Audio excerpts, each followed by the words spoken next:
Welcome back to another episode of the Just for Today podcast. And today I am joined by my very special friend, Cheryl. She is joining me as part of the Women Who Thrive series that I love. I love these conversations with real women, real stories, women that are thriving in the face of difficulty, trauma, really difficult life events that for some would not thrive in those situations. So delighted to have you here, Cheryl. Thank you so much for joining me. Would you like to introduce yourself?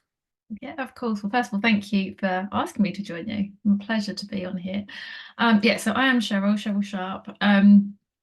I previously would have said I'm introduced myself as an accountant, but I'm not a boring accountant. But I'm going to go with a new introduction. So I am the CEO of an accountancy business, which I set up after leaving my abusive ex-husband.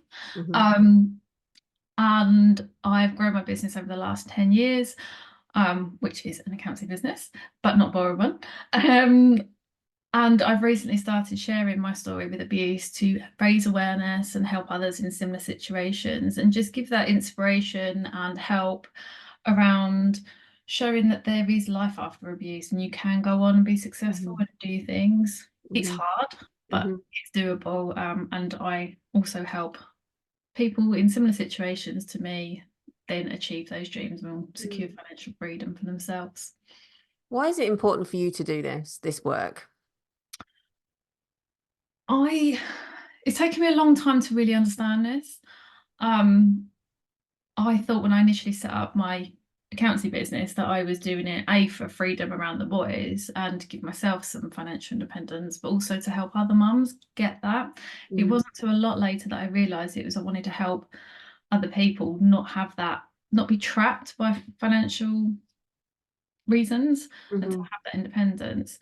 And as I've done a lot of work on myself, it's kind of really come clear that I believe that things happen for a reason. And I believe that I went through what I went through to enable to work on myself and discover a lot of things, but ultimately to help others who are going through similar situations and to show them that there is light at the end of the tunnel. And I kind of feel that that's my purpose Yeah. in life. And in a weird way, I would say it makes me happy because I don't obviously, I'm not happy that people have gone through that situation, but it makes me happy that I can help people and show them that there is another way, and just knowing that what is possible if you allow yourself and get the help and the support and the work, do the work that you need to do.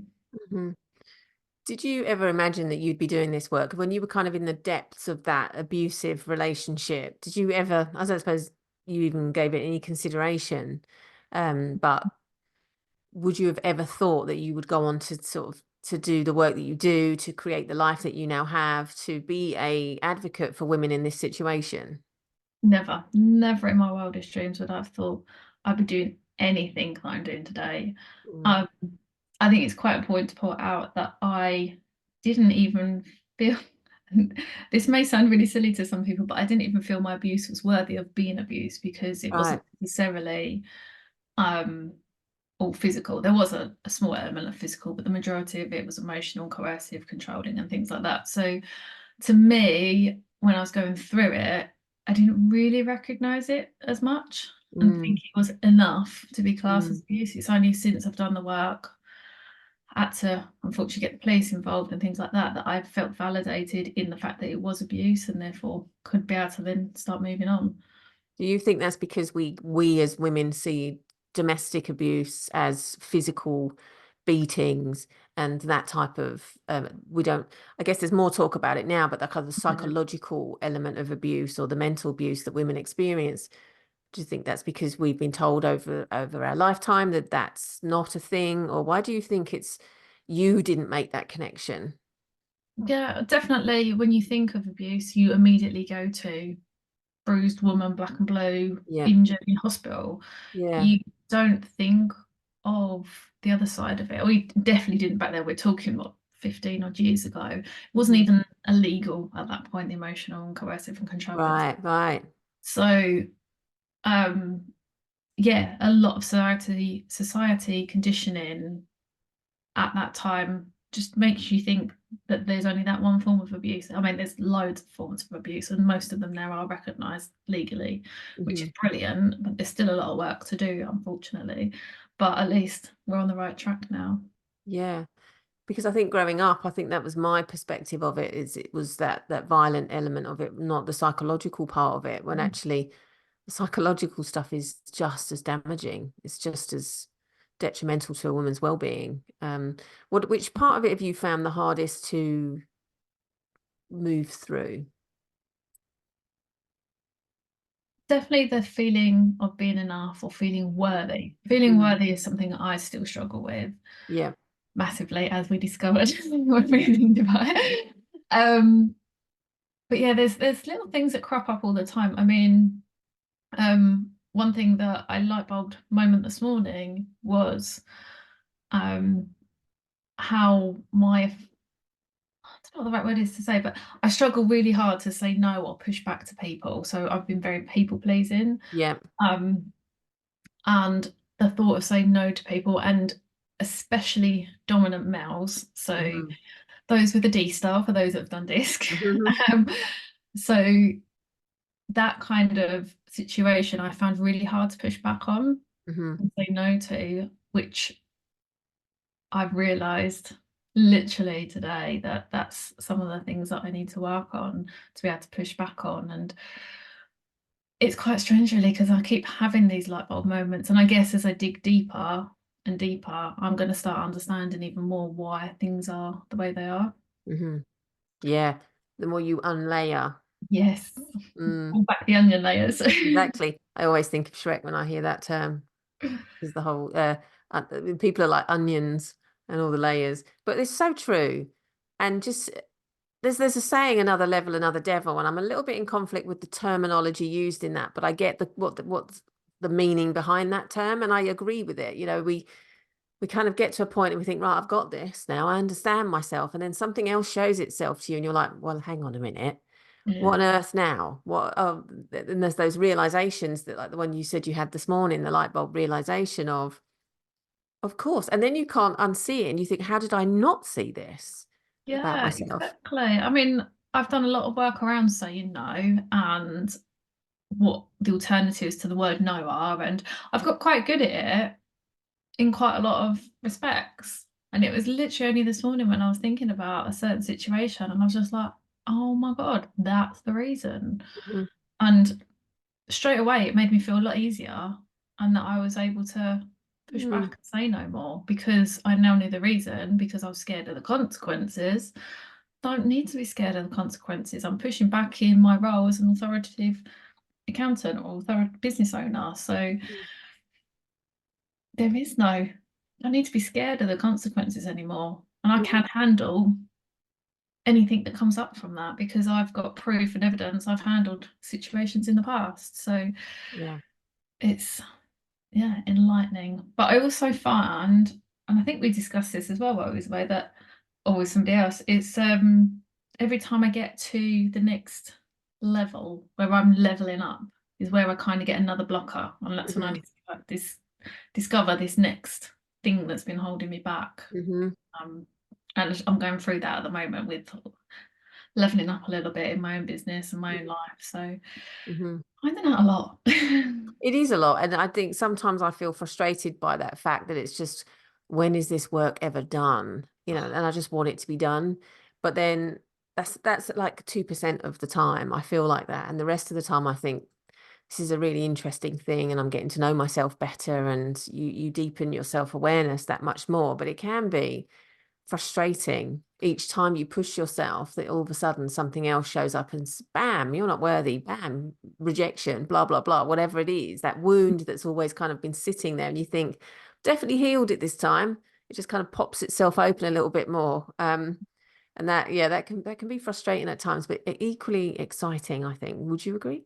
Yeah, definitely, because you're learning from it and you're learning and growing and realizing that what has held you back in the past doesn't need to hold you back any longer, and you can move through it and you can get even closer to your goals and make them goals bigger, maybe. Mm-hmm. When the noise says you're not worthy, when that comes up and pings up for you, what do you do? How do you work with that noise?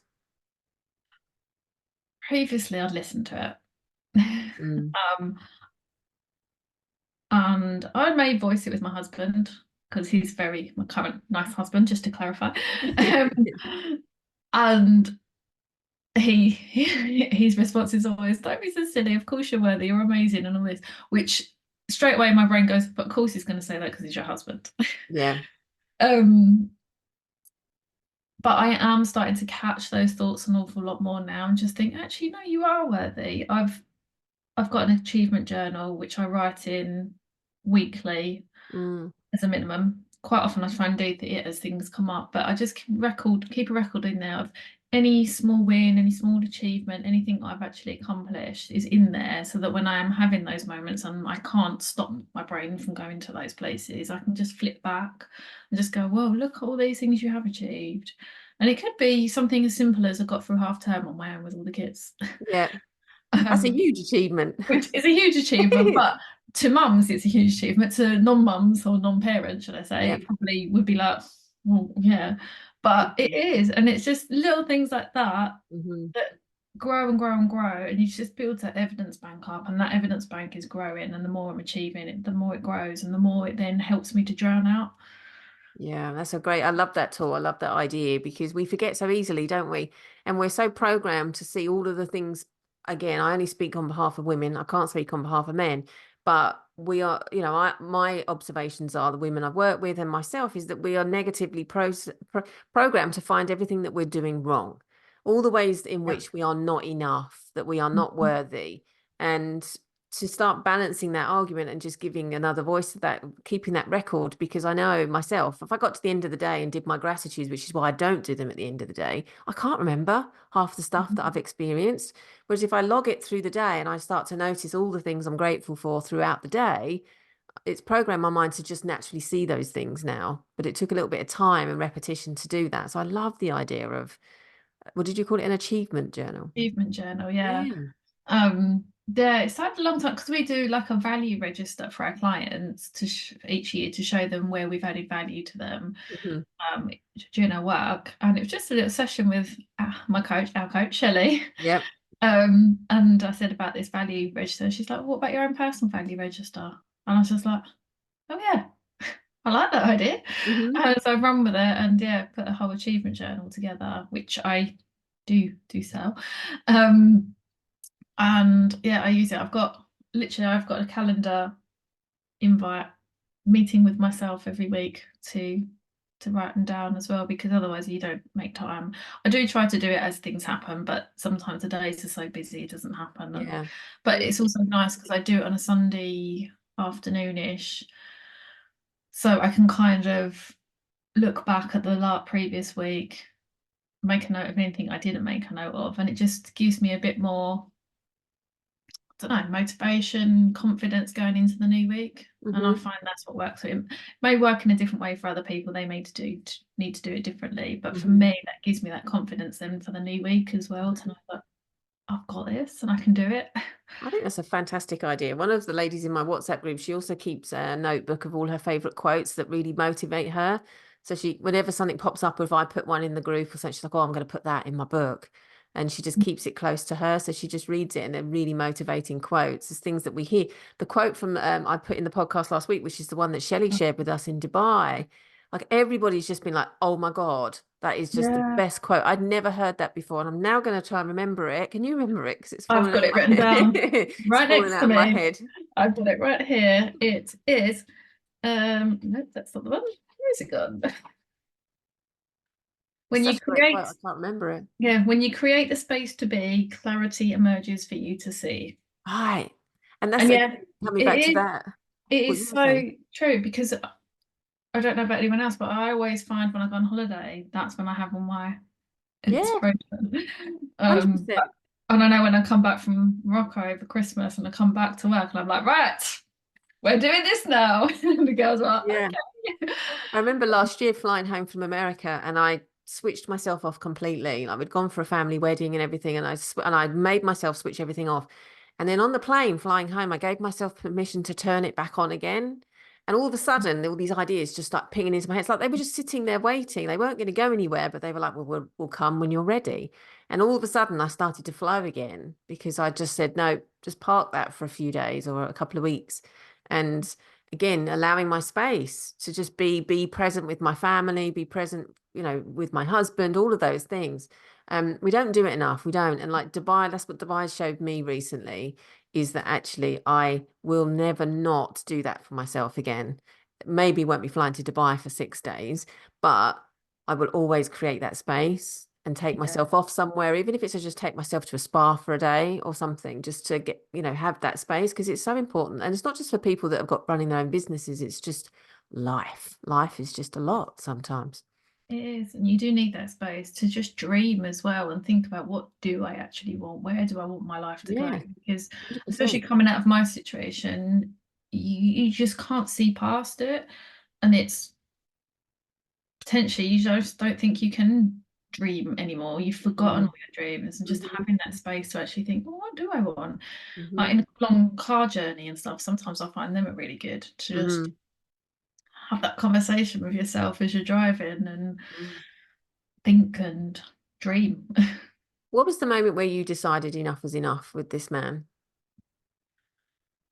um, it was in my head. It was an incident where he held a knife up to my throat Mm. and threatened me, and I was just like, this cannot go on. But then it was the question of, how the hell do I get out of it? Yeah, yeah. Um, and that was the first time I'd actually like reached out for help, and I'd rung two people and neither of them answered. And I was just like, ugh. First time I'd had the courage to actually reach out and ask for help, and nobody's bloody around. Mm. But it also gave me that, right now I need to work out how this is going to work. And it took a couple more months, but he left thinking that I'd be begging for him to come home. Right. And that was when I then took the reins, took the opportunity, and just was like, okay, he's now gone. Space. Hmm. Space is also Hmm. coming back to the space thing, isn't it? Yeah, Space to me, he's yeah. gone. I can now do this. And that's when I got in touch with a solicitor and started getting things rolling. Yeah, it wasn't easy, but that was the turning point. Mm. Do you consider yourself brave for doing that? I haven't up until probably the last few years. Mm. I think initially I didn't feel brave because he left and I took it as an opportunity. Yeah. But now I've done a lot of work on myself and I recognize my strengths and things. I do now consider myself as brave for doing that, Hmm. because I could quite easily have let him come back. Yeah. I didn't. I made sure that that was the starting point of things to change. I wouldn't say Yeah. that was the end, because it was not the end, but it was the start of things changing. Yeah.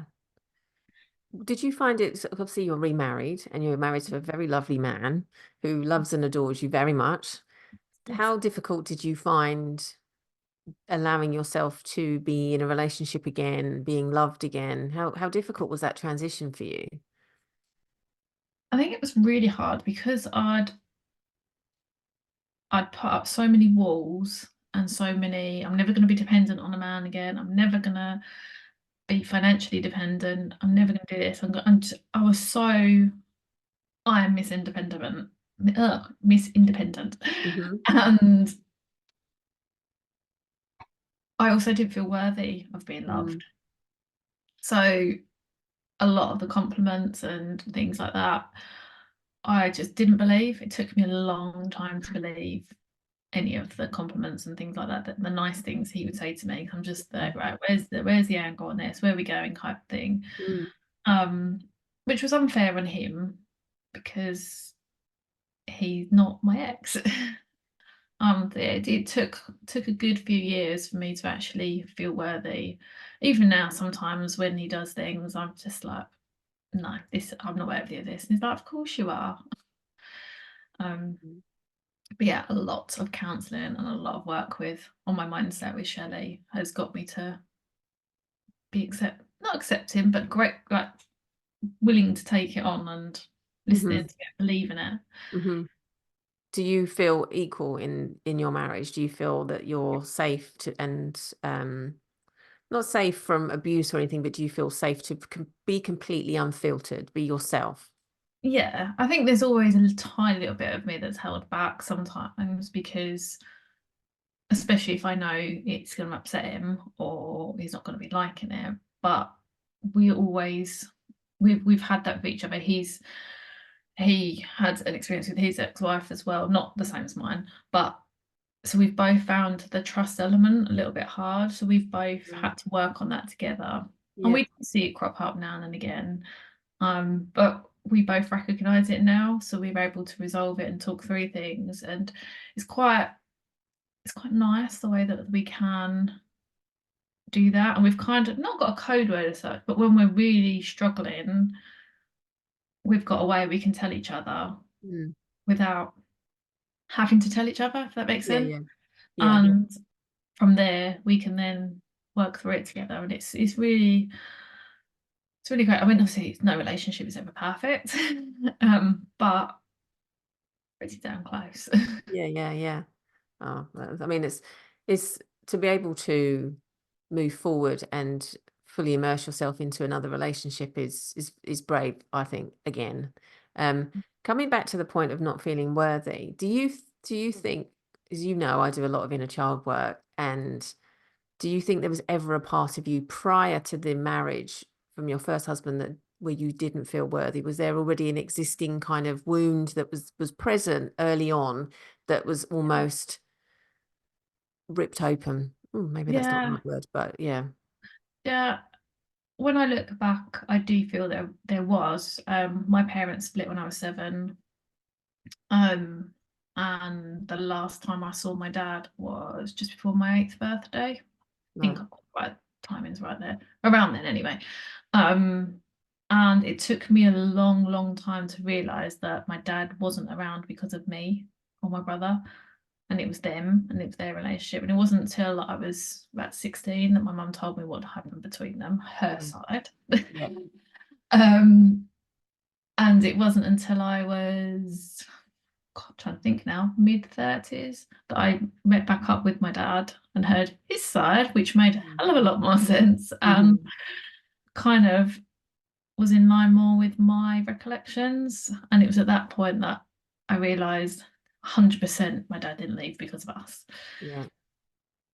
So I think part of not having them together, I would remember as a child quite a lot of the arguments and things like that. So I think part of it is I didn't know what a normal relationship looked like. I just had Mm-hmm. that experience, but also I didn't feel worthy of having that male love, I suppose, Yeah. because I never had my dad around.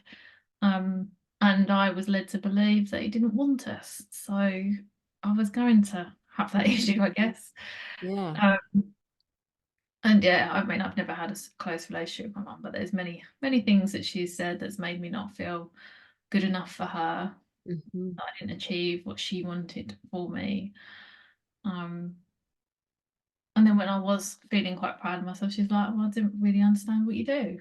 And I'm just like, "Oh, okay."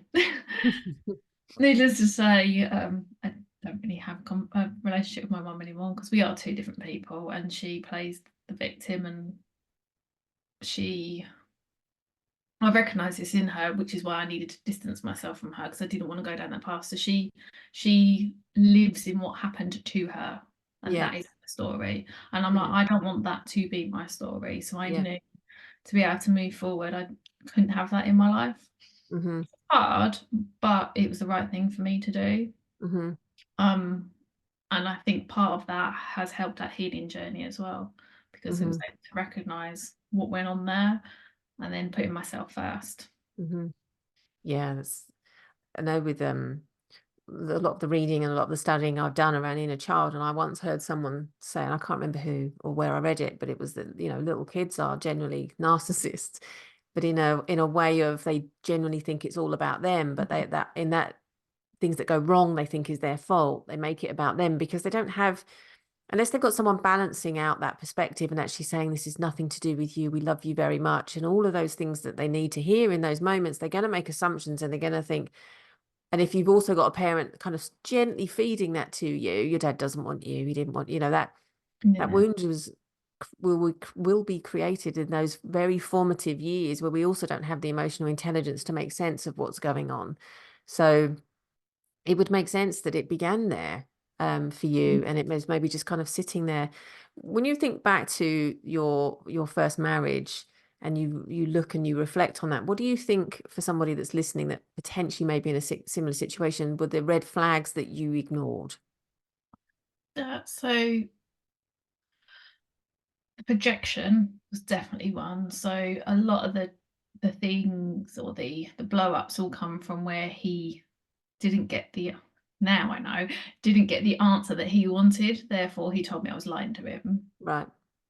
Um, and that's where it came from. But I don't know if he was projecting onto me about he was lying and it's projecting, but that kind of kind of that was one of the things that I've seen in reflection. The problem is with the emotional side is it is very, very gradual. So they build up. So it's really hard to spot. But Mhm. generally, if they're not treating you with love all of the time, is a red flag. Yeah.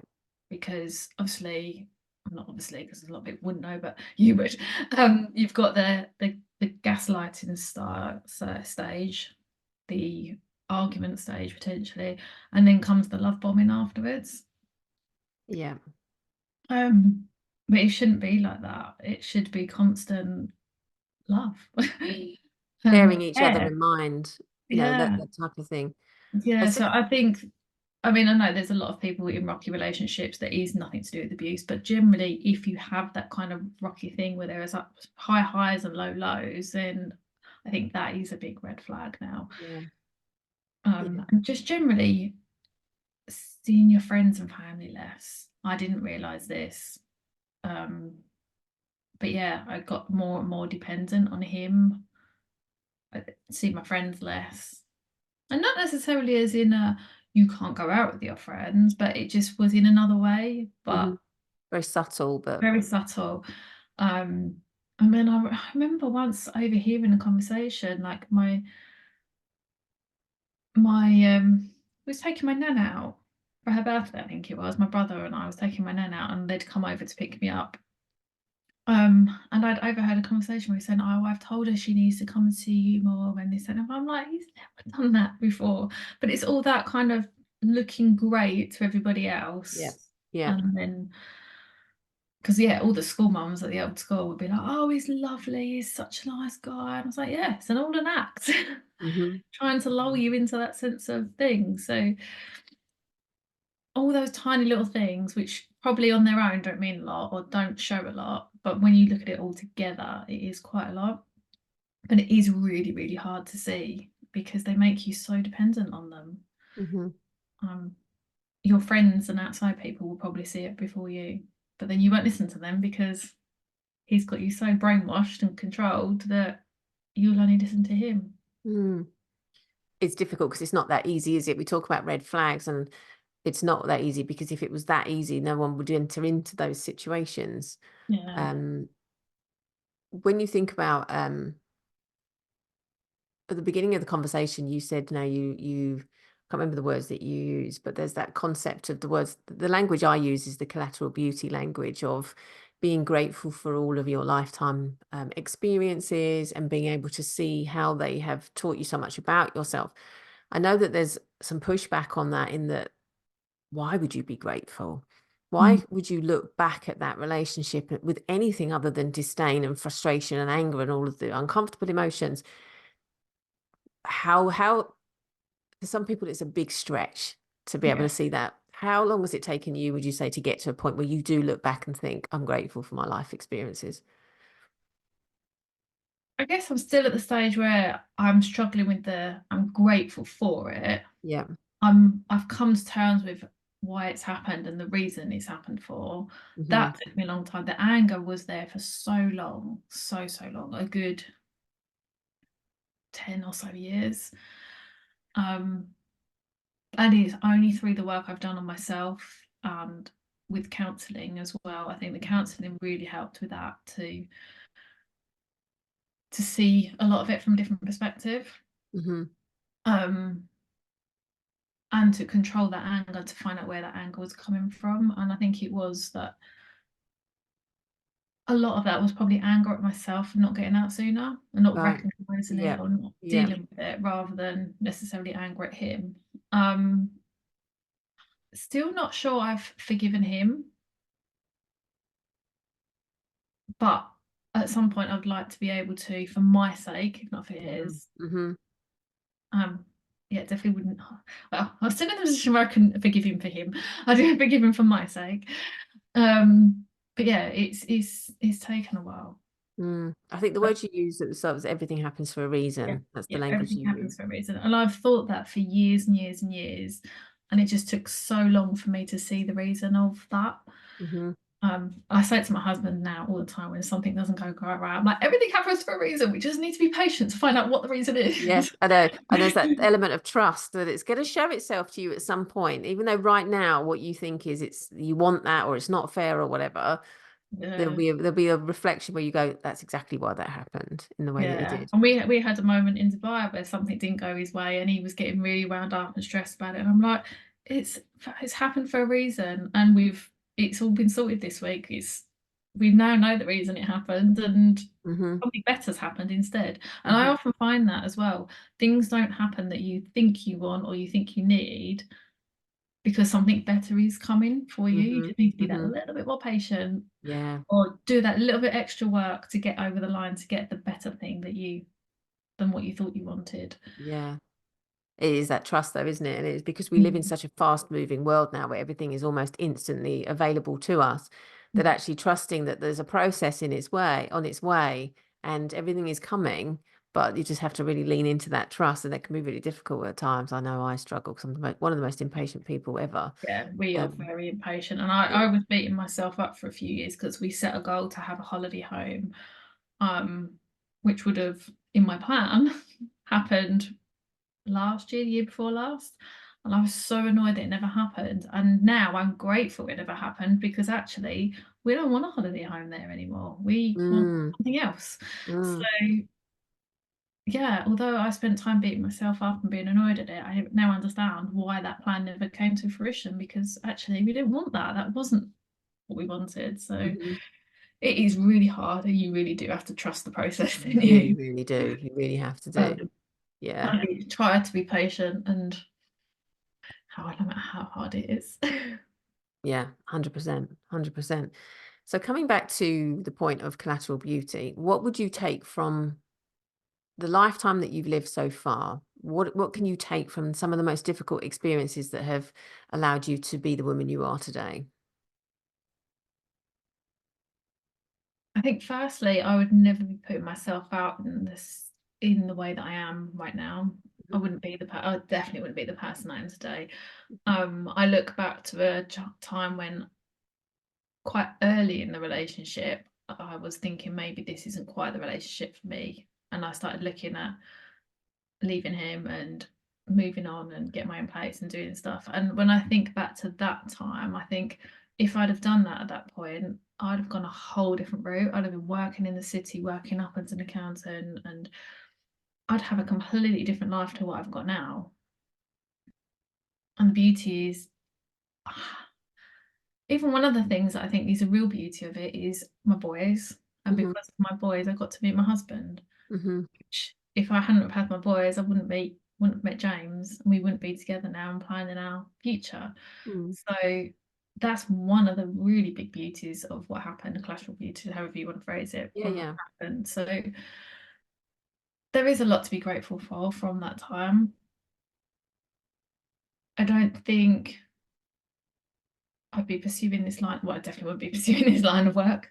I'd still probably be in the accountancy world, but definitely not where I am now at the forefront and trying to change things for the better and been at that leading edge, I'd have been in a traditional accountancy firm doing things in a traditional way, not Yeah. doing it the way we do now. So yeah, there's a lot of things there that would never have happened had I not been in that situation, Yeah. which I love the way my life is going now, which Mhm. a few years ago I probably would have struggled to say that, but I'm really excited for the future, and Mm. we've got some really big, scary goals, but I've got no doubt that we're going to get there. Mm.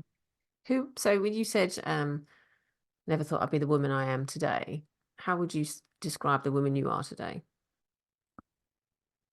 Brave is definitely one of them. Mhm.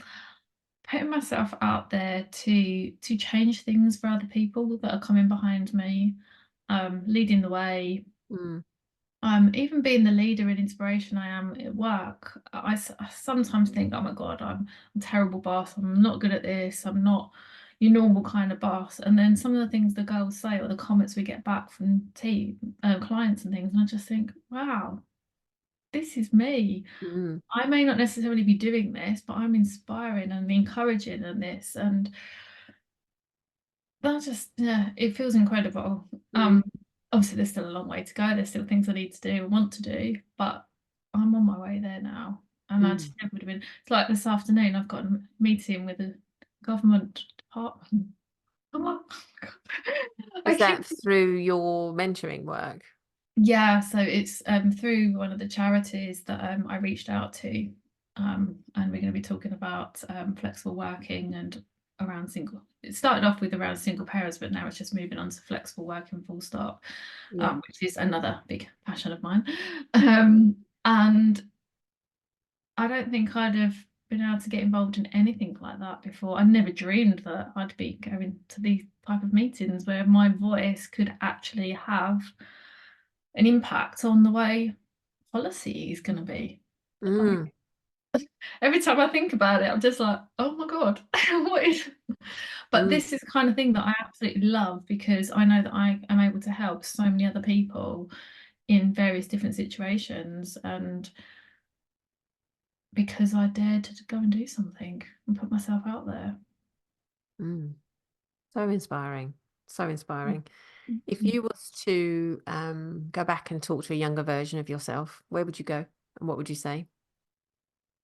I would say trust the process. Things will happen for a reason. You won't know about it until quite further down the line, Hmm. but you will get there. Um, I would also probably say get help sooner, but reach out for help sooner. But again, it's all part of my journey and part of my Yeah. story. So again, I don't beat myself any further for not getting help sooner. But Yeah. How old would she have been? Who would you have got? Have what age? um, probably around the 7 or 8 mark because I think that's when, for me, my world changed Yeah. Yeah. when my dad left. Um, yeah, it would be around then. So what does the future look like for you? Continuing to build my initial business Hmm. to really find that financial freedom. I'm already on my way, but I want more. And I'm not scared to say I want more now, which I was Absolutely. before. But also, I'm starting to step back from the day-to-day running of that as I'm just building and leading. My team are incredible, so I'm now encouraging them to step up and do incredible things, so that I can focus on the mentoring side, raising awareness, helping the other women who've been where I am, no, who are where I have Where you been. were. Yep, that's it. And also, yeah, driving forward for change and raising that awareness. And I would, I'd love a sit down with the Prime Minister and really tell him what I think. What, the current Prime Minister The current or the future or any one. of them, whatever. Yeah, any of them. I'd love to. Yeah, number 10 is on my site. I want to be there. Don't want to be a politician. I'm just going to make that very clear. But Yeah, I yeah. would like to impart my thoughts and vision to them, and really, because there's so many things, not just in the work world, but in the domestic abuse world as well. There's so many things where things just need improving, and they need to hear it, and they need to Mhm. see they've not been through it. Yeah, Majority of them, there will be some that probably have, but they need to really understand the impacts and what their policy decisions yeah. have, the impacts that has on people, and the reality of it. Because It's all well and good saying, oh, you need to do this because it's best for the children. Is it really? Mm-hmm. Or are you just prolonging the abuse of making things 10 times worse? Mm-hmm. I digress on that, but that's where I want to go Mm. and move to the sun. Oh yeah, you have always, ever since I've known you, you've always wanted to live in the sun. Move to the sun, which Dubai enhanced that I need to move to the sun. It reinforced that. I came back thinking, lovely place, but it would be too hot for me. You're like, I want more of this. Oh yes, that was just like, okay, I can live with this. I'd like some more, please. The Watch heat, this no. space. Yeah, the heat. I'm a summer baby. I'm definitely a summer person. Do not do Mm, cozy season. Ugh, hate it. no, no. Watch this space. Cheryl will be on her beach in a few years' time saying, I did it. Watch me. Yeah, yeah, I will definitely do. And I will feel worthy of posting and sharing that. Damn straight. Damn straight you will. If you could leave one piece of advice before we finish up today with any woman that's listening to this that can resonate to any of your stories, it's a big question, I know. What would you say? I've been asked this one before, so I'm actually quite prepared for this one. I Okay. think my biggest piece of advice will be don't let what has happened to you or you've experienced define you. That Mhm. is not your story. Your Yeah. story is still to be written, and you can write whatever the hell you want. Yeah. That's a great, but I remember what Lauren said. She was saying it in Dubai, but I've heard her say it before. This is just a chapter Yeah, in the book. It's just a chapter, and there's more to come. yeah, So this is just one piece of that story. And yeah, I loved that kind of analogy because it is just a piece of the story, and it will, if you allow it to propel you, and it will allow you to thrive if you choose that. So yeah, yeah. So yeah, I'd say yeah, get the help you need, yeah, definitely. But also that doesn't define you. That is not your story. That is not your life. You can yeah, change it and do whatever you want to do. yeah. And help doesn't have to look like paid therapy as well, because I know for some people that's financially not a viable option. It's also not, if you're in a difficult situation, a domestic violence situation, it might not be something you can do. But there are things out there, people you can listen to, podcasts you can do, books Yeah. you can read. There's lots of free resources out there. Cheryl, you've got a podcast, haven't you? Yeah, yeah, Secrets of a Survivor, which we do share, raise awareness. I share some of my personal experiences, and then this season we've started getting experts like yourself to Hmm. come on and share their wisdom as well, and survivor stories as well for more inspiration as well. So there's tons of free things out there, and help is different for different people. Yeah. I had counselling, and I chose Shelley as my coach for the business and the mindset angle. And after a while, I found I didn't need the counselling because Shelley covered everything that I needed. Hmm. Other people may need the counselling for longer, or various, like yourself, the work that you do, they may need that kind of work. It Yeah. all depends on what that person needs, really. Yeah. Finding that Yeah. right person that they connect to get that help from. Yeah. So you offer support, don't you, in the way of mentoring as well? How does that look? Yeah, so I'm not the person to help you get out of a situation. I have to protect my own Yes. mental health as well. So I'm not the person to help you get out of a situation, but I can signpost you to the people.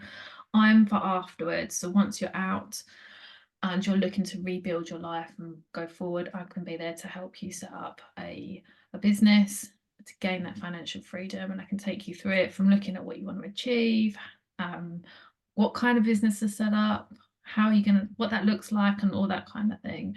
And I know that's not the same for everybody, setting up a business to gain that financial freedom, but for those who that is right for them, that's what I'm here to do.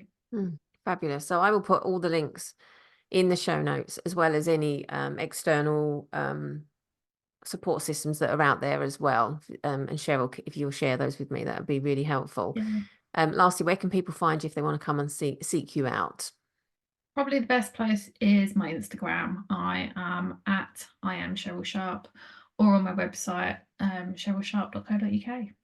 Perfect. And I will again put all of that in the show notes. But yeah, it just leaves me to say thank you so much for talking with me today, for sharing your story. I'm a very proud friend of yours, and I think you're an extremely brave and inspiring woman. So it's been really lovely to chat to you today.